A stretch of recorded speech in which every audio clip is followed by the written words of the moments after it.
Greetings from the South Island of New Zealand. It's a beautiful spring day. Just wanted to talk to you today out of Matthew 9, verses 18.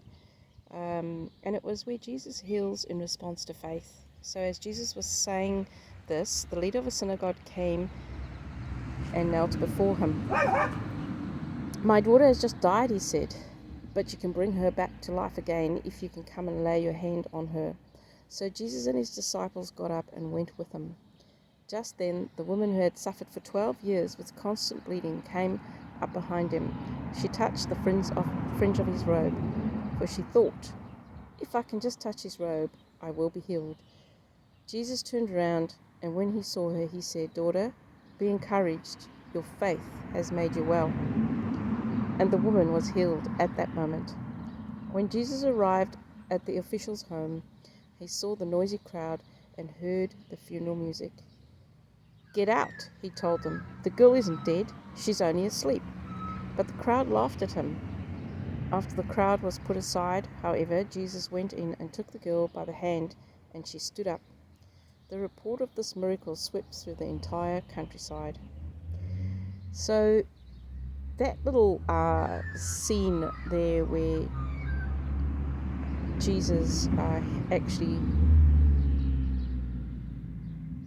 healed two people. He resurrected the little girl, and he cured the woman with an issue of blood.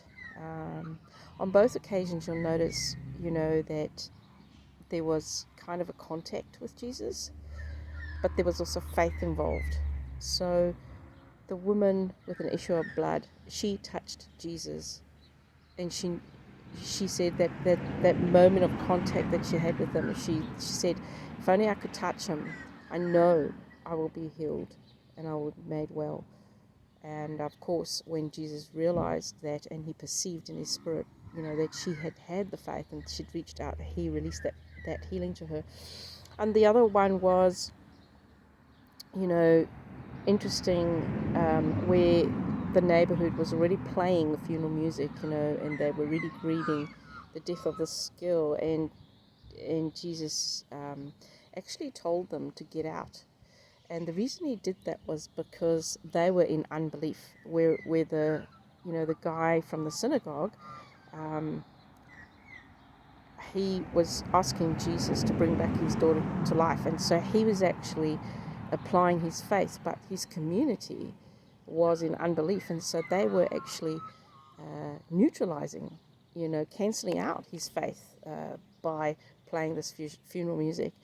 And Jesus saw that, and he immediately put a stop to that. He didn't want that unbelief to tarnish and taint what he was about to do with the little girl. And that's why he said, "Get out." And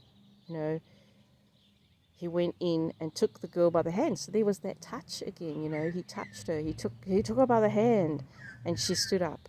And that was, the faith of the Father. And Jesus was carrying out the act. Notice that he was carrying out the act on the faith of the Father, and he was carrying out the act of healing on the faith of the woman with an issue of blood.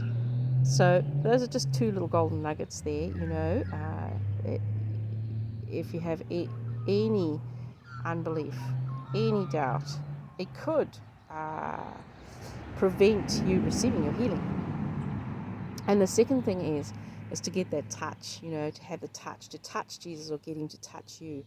And that exchange, that touch exchange, is actually resultant on that faith, on believing without a shadow of a doubt. So that is just one aspect of healing.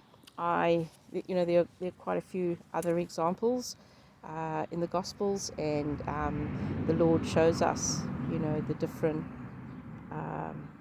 I guess conditions for healing, or the different reasons why people don't get healed, but that's for another time. So hopefully you're encouraged.